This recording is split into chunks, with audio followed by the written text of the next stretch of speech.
ಚಿತ್ರದುರ್ಗ ನಗರದಲ್ಲಿ ಇಂದು ನಗರಸಭೆ ಜೆಸಿಬಿ ಘರ್ಜನೆ.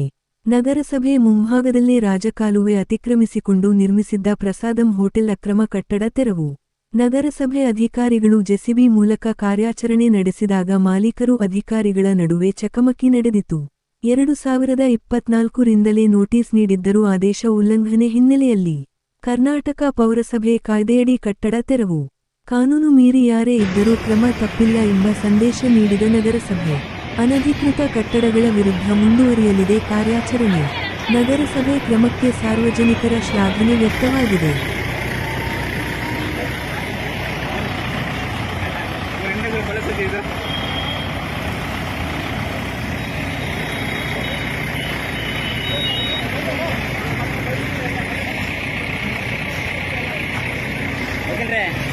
ಹಿಂದೆ ಇದು ಫಲಶ್ರುತಿ ಇದು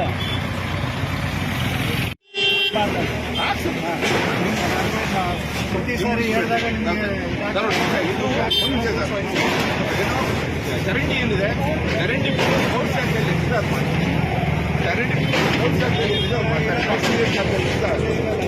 ಯಾವುದು ಆಯ್ತು ಸರ್, ಏನಿದೆ ರೂಲ್ಸ್ ಪ್ರಕಾರವಾಗಿ ನೀವು ಮಾಡೋದು. ಬೇಸಿಗೆಯಲ್ಲಿ ದಯವಿಟ್ಟು ಮಾಡಿಸ್ಬೇಡಿ, ಏನಿದೆ ನಾವು ಮಾಡಿ ಏನೇ ಇದ್ರು ನಾನು ನಿಮಿಷ ಇದು ಸ್ಕೌಟ್ಸ್ ಅಂಡ್ ಗೈಡ್ಸ್ ಆಗುತ್ತೆ. ಅವರು ನಮಗೆ ಮಾಡಿ ಕೊಟ್ಟಿದ್ದಾರೆ. ಸ್ಕೌಟ್ಸ್ ಅಂಡ್ ಗೈಡ್ಸ್ ನಮಗೆ